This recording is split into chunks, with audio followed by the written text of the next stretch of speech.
policing, often you'll have chiefs speak among their peer groups to try to determine what are best practices, what's being done in another agency. And this is because often research is hidden behind a paywall. It's not accessible to practitioners. Through the NIJ Leads program, I was able to access research on women in policing. I was given assistance in a literature review. I was able to see what has been studied and what lacks study. It really helped me inform what was happening with women in policing so I can determine how best I can improve those numbers within my own agency.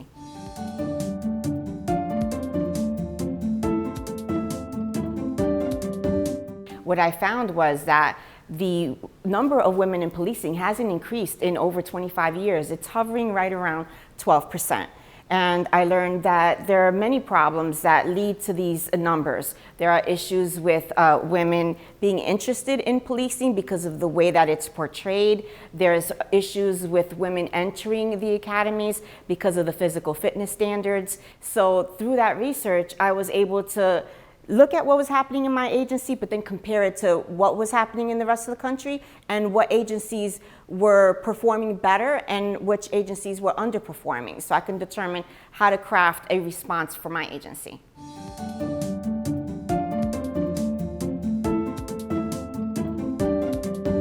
I started the Women's Leadership Academy in Newark because of the number of women that were failing our police academies.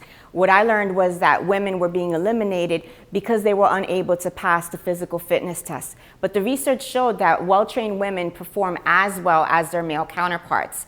The problem was that they were only giving women about 10 workout sessions to pass the exam. So through my study, I found that the sweet mark is around 3 months. So I train women between 3 months and 6 months to prepare for this exam. So once they walk through the door, they're prepared to pass that initial test. So that no longer is an obstacle. And once we remove that, the number of women that were failing was greatly reduced. Policing historically has been a male-dominated profession. And historically, it has been the grandfather who groomed his grandson to become a police officer, and his father's on the job. And this provides a network, and those networks offer opportunities. And because women haven't traditionally been in policing, those networks aren't available for them. So through our organization, we offer these mentoring opportunities. We let them know what the career trajectory should look like if they aspire to a higher position. We let them know what training they should try to get into and what positions would help them to become an executive.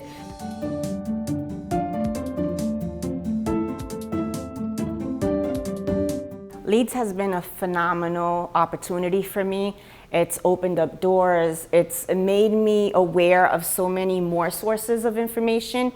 In my research on women in policing, I have contacts within the Bureau of Justice Statistics. I have contacts at the Police Foundation. I'm now an executive board member of the American Society of Evidence-Based Policing. But more importantly, I have a network of peers that are interested in research just as I am.